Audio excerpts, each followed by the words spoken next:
ചില കാര്യങ്ങളിൽ നമുക്ക് ഒരാളെക്കുറിച്ച് ദൂഷിച്ചു പറയേണ്ടി വരും, അയാളിലുള്ള പോരായ്മകൾ പറയേണ്ടി വരും. എന്തിന്? ആ ആളുടെ ഷർറിൽ നിന്ന് ആളുകൾ രക്ഷപ്പെടാൻ.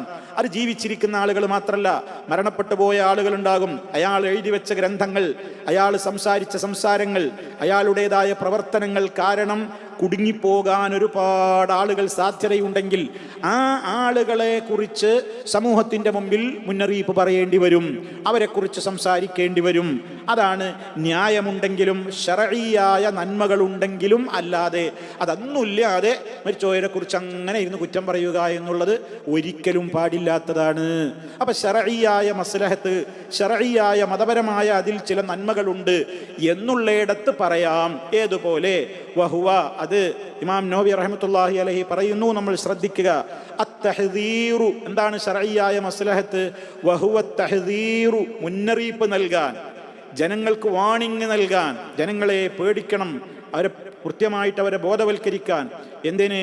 മിനൽ ഇഖ്തിദാഇ ബിഹി, ആ മരിച്ചുപോയ മനുഷ്യനെ ആളുകൾ പിന്തുടരാണ്. ഇവിടെ അയാൾ മരിച്ചുപോയി, ഒരാളുണ്ടാക്കിയ പ്രശ്നങ്ങളുണ്ട്. ഇവിടെ അയാൾ ജീവിച്ചിരിക്കുന്ന കാലത്ത് ഒരുപാട് ബിദ്അത്ത് പ്രചരിപ്പിച്ചിട്ടുണ്ട്, ശിർക്കും അന്ധവിശ്വാസങ്ങളും പ്രചരിപ്പിച്ചിട്ടുണ്ട്, അത് എഴുതി വിട്ടിട്ടുണ്ട്, അത് സംസാരിച്ചിട്ടുണ്ട്, പലതുമുണ്ട്. അയാൾ മരിച്ചുപോയി, പിന്നെ അയാളങ്ങനെ ഫോളോ ചെയ്യുന്ന ഒരുപാട് ആളുകൾ ഉണ്ടാകും. ഏതിൽ? ഫീ ബിദ്അത്തിഹി, ആ മനുഷ്യൻ ഇവിടെ നടപ്പിൽ വരുത്തിയ ബിദ്അത്തുകളിൽ, പുതിയ സമ്പ്രദായങ്ങളിൽ, പുതിയ വിശ്വാസങ്ങൾ, പുത്തൻ വിശ്വാസങ്ങൾ, പുത്തൻ ആചാരങ്ങൾ, പുത്തൻ നടപടിക്രമങ്ങൾ, അതൊക്കെ ഇവിടെ ആ നിലക്ക് വാരി വിതറിയിട്ടാണ് അയാൾ പോയിട്ടുള്ളത്. അങ്ങനെയുള്ള ആൾ മരിച്ചു എന്ന് വിചാരിച്ചിട്ട് ഈ സമൂഹത്തോട് അയാളെക്കുറിച്ച് നമുക്ക് മുന്നറിയിപ്പ് കൊടുക്കാതിരിക്കാൻ പറ്റുമോ? അത് കൊടുക്കണം. അയാളുടെ ബിദ്അത്തിനെ ആളുകൾ തുടരാതിരിക്കാനാണ്. വഫിസ്ഖിഹി, അയാളുടെ ദുർനടപ്പുകളെയും. ഇനി ബിദ്അത്തൊന്നുമല്ല, ഒരാൾ ഫാസിഖാണ്, തെമ്മാടി പ്രവർത്തനങ്ങൾ ചെയ്തിട്ടുണ്ട്, ആ തെമ്മാടി പ്രവർത്തനങ്ങൾ ചെയ്തോനെ കുറിച്ച് അയാളെക്കുറിച്ച് ഇങ്ങനെ പറയലല്ല, മറിച്ച് അയാൾ പരസ്യമായി ചെയ്ത് അയാൾക്ക് കുറേ ഫോളോവേഴ്സ് ഉണ്ട്, അയാൾക്ക് കുറേ അനുയായികളുണ്ട്, ഇപ്പോഴും അയാളെ ഭയങ്കര കാര്യമായിട്ട് കൊണ്ടു നടക്കുന്ന ആളുകളുണ്ട് എങ്കിൽ അത്തരം ആളുകളെ ബോധവൽക്കരിക്കാൻ ഒരു വിഷയങ്ങൾ നമ്മൾ വേർതിരിച്ച് മനസ്സിലാക്കണം. വനഹ്വിദാലിക, അതേപോലെയുള്ള ശർഈയായ മസ്ലഹത്തുകൾ സമൂഹത്തിൻ്റെ മുമ്പിൽ നമുക്ക് ബോധ്യപ്പെടുത്തേണ്ടി വരുമ്പോൾ നമുക്ക് അവരെക്കുറിച്ച്, മരിച്ചുപോയവരെ കുറിച്ചും പറയാൻ സാധിക്കും. വഫീഹിൽ ആയത്തു, ആ വിഷയത്തിൽ ആയത്തുകൾ തന്നെയുണ്ട്. വൽ അഹാദീസുസ് സാബിഖ, മുമ്പുള്ള കുറേ ഹദീസുകളും ആയത്തും ഹദീസൊക്കെ ആ വിഷയത്തിൽ മുമ്പ് നമ്മൾ കേട്ടിട്ടുണ്ട്. ഏതിൽ? ഗൈബത്തിൻ്റെ അധ്യായത്തിലൊക്കെ നമ്മൾ പഠിച്ചതാണ്, ഞാൻ ആവർത്തിക്കുന്നില്ല. ഫിൽ ബാബി ഖബ്ലഹു, മുമ്പുള്ള അധ്യായങ്ങളിലൊക്കെ, മുമ്പുള്ള അധ്യായത്തിൽ നമ്മളത് മനസ്സിലാക്കിയിട്ടുണ്ട്. അപ്പം അതുകൊണ്ട് തന്നെ സഹോദരങ്ങളെ, മൊത്തത്തിൽ ഇപ്പം നിങ്ങൾ നോക്കൂ, വിശുദ്ധ ഖുർആനിൽ ഇന്നും പേരെടുത്ത് നമ്മൾ പറയാണ്. ന്യായമുണ്ട്, ന്യായമുള്ളത് കൊണ്ടാണ് ഇപ്പോഴും പേരെടുത്ത് നമ്മൾ പറയുന്നത്. തബ്ബത് യദാ അബീ ലഹബിൻ വതബ്, കണ്ടോ, അബൂലഹബിന്റെ ഇരുകരങ്ങളും നശിക്കട്ടെ. എന്തേ പറയാൻ കാരണം? അവൻ അള്ളാഹിനെ തെറി പറഞ്ഞവനാണ്, അള്ളാഹുവിൻ്റെ റസൂലിനെ, അള്ളാഹിനെ നേർക്ക് നേരവും തെറി പറഞ്ഞില്ലെങ്കിലും നബി സല്ലല്ലാഹു അലൈഹി വസല്ലമിൻ്റെ മുഖത്ത് നോക്കിയിട്ടാണ് അവൻ പറഞ്ഞത് തബ്ബൻ ലക്, നിനക്ക് നാശം മുഹമ്മദേ എന്ന്. അള്ളാഹുവിൻ്റെ റസൂൽ സല്ലല്ലാഹു അലൈഹി വസല്ലമ മക്കാനിവാസികളെ, കൂട്ടുകുടുംബങ്ങളെയൊക്കെ സഫാ കുന്നിൻ്റെ മുകളിലേക്ക് വിളിച്ചു വരുത്തി ഇസ്ലാമിനെക്കുറിച്ച് പരിചയപ്പെടുത്തി അവരുടെ പരലോക ജീവിതം നഷ്ടപ്പെടാതിരിക്കാൻ ആവശ്യമായ മുന്നറിയിപ്പുകൾ കൊടുത്തപ്പോൾ ഈ മനുഷ്യൻ എഴുന്നേറ്റ് നിന്ന് പറഞ്ഞതാണ് തബ്ബൻ ലക സായിറൽ യൗം, എല്ലാ കാലത്തും നിനക്ക് നാശമുണ്ടാകട്ടെ മുഹമ്മദേ. അള്ളാഹിൻ്റെ റസൂലിന്റെ മുഖത്തു നോക്കി പ്രവാചക നിന്ദയുടെ ഉദ്ഘാടനം നിർവഹിച്ചവനായ അബൂലഹബ്, അവനെ പറയാനും അവൻ്റെ ദോഷവശങ്ങൾ വിശുദ്ധ ഖുർആനിൽ നമ്മൾ ആ ആയത്തോതുമ്പോഴും ഉണ്ട്. ആ ആയത്തോതുമ്പോഴും നമുക്ക് ഒരക്ഷരത്തിന് 10 പുണ്യുണ്ട്.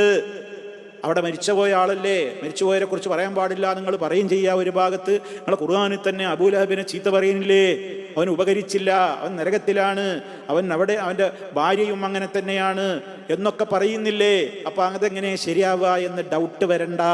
അതിനാണ് ഇസ്ലാം പറഞ്ഞത് എന്ത്? ബിഗൈരി ഹഖിൻ, ന്യായമുണ്ടെങ്കിലല്ലാതെ അന്യായമായി പറയരുത്. ലോകത്ത് എത്രയോ ആളുകൾ, അവിശ്വാസികൾ മരിച്ചു പോയിട്ടില്ലേ? എല്ലാവരെ കുറിച്ച് നമ്മളിങ്ങനെ പറയുന്നുണ്ടോ? എത്ര കോടിക്കണക്കിന് ആളുകൾ അവിശ്വാസികൾ ലോകത്ത് മരിച്ചുപോയി. അവരൊക്കെ അവിശ്വാസികളായി എന്നുള്ളത് കൊണ്ട് ഖുർആനിലും ഹദീസിലൊക്കെ അങ്ങനെ അവരെക്കുറിച്ച് മുന്നറിയിപ്പും കാര്യങ്ങളൊക്കെ ഉണ്ടോ? ഇല്ല. മറിച്ച് ആരൊക്കെ ഇസ്ലാമിന് കഠിനമായ ദ്രോഹം ചെയ്തുവോ, ഉപദ്രവങ്ങൾ ഉണ്ടാക്കിയോ, ഇസ്ലാമിനും മുസ്ലിമീങ്ങൾക്കുമെതിരെ പോരാടി ജീവിതം നയിച്ച് ഒരുപാട് നിരപരാധികളായ ആളുകളെ, മുസ്ലിമീങ്ങളെ കൊന്നുകളഞ്ഞ് അവരുടെ സമ്പത്ത് കൊള്ളയടിച്ച്, അതുപോലെ തന്നെ ലക്ഷക്കണക്കിന് മനുഷ്യന്മാരെ കുരുതുക്കി കൊടുത്ത് എന്തെല്ലാം ഭീകര പ്രവർത്തനങ്ങൾ ചെയ്ത ആളുകളുണ്ടാകും.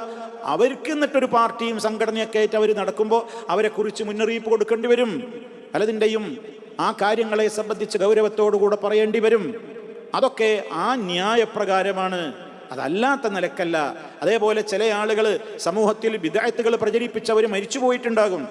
എന്താ ബിദ്അത്ത് എന്നുള്ളത് ഇസ്ലാമിന് കൃത്യമായ ഡെഫിനിഷനും നിയമങ്ങളൊക്കെ ഉണ്ട്. അല്ലാതെ ഒരു കൂട്ടരമേൽ ബിദ്അത്ത് ആരോപിക്കല്ല.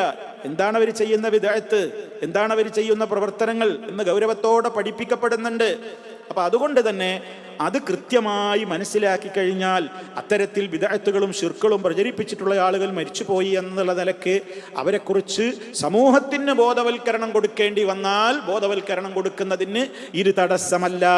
മരിച്ചുപോയവരെ കുറിച്ച് നിങ്ങൾ ദുഷിച്ചു പറയരുത് എന്നുള്ളതും അതുമായിട്ട് വൈരുദ്ധ്യം വരുന്നില്ല. ഇങ്ങനെയുള്ള ശർഈയായ മസ്ലഹത്തുകൾ, നന്മകൾ ഉണ്ടെങ്കിലല്ലാതെ മരിച്ചുപോയ ആരെക്കുറിച്ചും നമ്മൾ എന്ത് പറയാൻ പാടില്ല. അതാണിപ്പോൾ ഈ അധ്യായത്തിൽ നമുക്ക് മനസ്സിലാക്കുവാനുള്ളത്. അത് വിശദ വിവരങ്ങളിൽ ആയത്തും ഹദീസുകളൊക്കെ ആയിട്ട് നമ്മൾ മുമ്പ് പഠിച്ചിട്ടുള്ളത് കൊണ്ട് ഒരൊറ്റ ആ വിഷയത്തിൽ നേരെയുള്ള ഒരു നിർദ്ദേശം വരുന്ന ഒരൊറ്റ ഹദീസാണ് ഇമാം നവവി റഹ്മത്തുള്ളാഹി അലൈഹി ഈ അധ്യായത്തിൽ ചേർത്തിട്ടുള്ളത്. അത് നമ്മുടെ ഉമ്മ ആയിഷ റളിയല്ലാഹു തആല അൻഹയാണ് ഉദ്ധരിക്കുന്നത്. വഅന്ന ആയിഷത റളിയല്ലാഹു അൻഹ ഖാലത്ത് قال رسول الله صلى الله عليه وسلم لا تسبوا الأموات فإنهم قد أفضوا إلى ما قدموا رواه البخاري. ഇമാം ബുഖാരി റിപ്പോർട്ട് ചെയ്ത ഹദീസാണ്. ആയിഷ റളിയല്ലാഹു തആല അൻഹ അവർ പറയാണ്, അല്ലാഹുവിൻ്റെ റസൂൽ പറഞ്ഞിരിക്കുന്നു, എന്ത്? ലാ തസുബ്ബൂ, നിങ്ങൾ ചീത്ത പറയരുത്, നിങ്ങൾ ചീത്ത വിളിക്കരുത്. അൽ അംവാത, മരണപ്പെട്ടവരെ ചീത്ത വിളിക്കരുത്. അപ്പം അത് ആരായിരുന്നാലും ആരെക്കുറിച്ചായിരുന്നാലും, അത് മുസ്ലിം ആവട്ടെ അമുസ്ലിം ആവട്ടെ, മരിച്ചുപോയവരെ കുറിച്ച് അങ്ങനെ ചീത്ത പറയാൻ പാടില്ല. പ്രത്യേകിച്ച് മുസ്ലിം അത് പ്രത്യേകം പഠിപ്പിക്കപ്പെട്ട കാര്യമാണത്. മുസ്ലിമീങ്ങളായ ആളുകളെയും അല്ലാത്ത ആളുകളാവട്ടെ സമൂഹത്തിന് മുന്നറിയിപ്പ് കൊടുക്കേണ്ടെന്ന ഈ നേരത്തെ പറഞ്ഞ കാര്യങ്ങൾ നമ്മുടെ മനസ്സിൽ വേണം. അതല്ലാത്ത നിലക്ക് അവരവരുടെ വഴിയിൽ പോയി ഇനിയിപ്പോൾ അവരെ പറ്റി പറഞ്ഞിട്ട് എന്താ കാര്യം എന്ന് വെക്കലാണ് വേണ്ടത്. അവരുടെ കാലം കഴിഞ്ഞു, ഇനിയിപ്പോൾ എന്താ നമ്മൾ പറയുന്നത്? അതേ അവസരത്തിൽ കാലം കഴിഞ്ഞാലും ഇവിടെ അവരുണ്ടാക്കിയ ഫിത്നകൾ നിലക്കുന്ന അതിനനുയായികളുണ്ട്, അത് ന്യായീകരിക്കുന്നവരുണ്ടെങ്കിൽ പറയേണ്ടി വരും. അതാണ് ഇപ്പോൾ നമ്മൾ നേരത്തെ പറഞ്ഞത്. ഈ ഒരു വ്യത്യാസം നമ്മൾ ഗ്രഹിച്ചു കഴിഞ്ഞാൽ, ഈ അളവുകോലുകൊണ്ട്, ഈ മാനദണ്ഡത്തിൻ്റെ അടിസ്ഥാനത്തിൽ കാര്യങ്ങൾ മനസ്സിലാക്കിയാൽ കൺഫ്യൂഷനുകളൊന്നും ഉണ്ടാവില്ല. അതിനാണ് അല്പം വ്യക്തമായി തന്നെ ഈ കാര്യം നേരത്തെ ഓർമ്മപ്പെടുത്തിയത്. അപ്പോൾ സഹോദരങ്ങളെ, പ്രവാചകൻ സല്ലല്ലാഹു അലൈഹി വസല്ലം ഇവിടെ പറഞ്ഞില്ലേ, നിങ്ങൾ മരണപ്പെട്ടവരെ നിങ്ങൾ ചീത്ത പറയരുത്. എന്താ കാരണം പറഞ്ഞതെന്താ? ഫഇന്നഹും, തീർച്ചയായും അവർ ഖദ് അഫ്ളൗ, അവർ ചെന്ന് ചേർന്ന് കഴിഞ്ഞിരിക്കുന്നു. അഫ്ളാ യുഫ്ളി, അവർ ചെന്ന് ചേർന്നിരിക്കുന്നു. ഇലാ മാ ഖദ്ദമു, അവർ മുൻകൂട്ടി ചെയ്തത് എന്തൊക്കെയാണോ അതിലേക്ക് അവർ ചെന്ന് ചേർന്നിരിക്കുന്നു. ഖൈറാണെങ്കിലും ഷർറാണെങ്കിലും. ഇനി നമ്മളെന്തിനാ അവരെക്കുറിച്ച് ഷെറ്, ഇനി അവരെക്കുറിച്ച് എന്തിനാ പറയുന്നത്? ജീവിച്ചിരിക്കുന്നവർക്ക് മുന്നറിയിപ്പ് കൊടുക്കാൻ പറയുന്നുള്ളതല്ലാതെ ഇനി അവരെക്കുറിച്ച് പറഞ്ഞിട്ട് എന്താ കാര്യം? അപ്പോൾ അവരുടെ കാര്യം കഴിഞ്ഞു, അവർ ചെയ്ത നന്മകളിലേക്ക് ചേർന്നു. നന്മകളാണെങ്കിൽ നന്മകളിലേക്ക് ചേർന്നു. തിന്മ ചെയ്തവരാണോ തിന്മയിലേക്ക് അവർ ചേർന്ന് കഴിഞ്ഞു. ഇവിടെ മരിച്ചുപോയവരെ കുറിച്ച് അത് അവർ ചെയ്തു, അവരുടേതായ പ്രവർത്തനങ്ങളിലേക്ക് അവർ പോയി.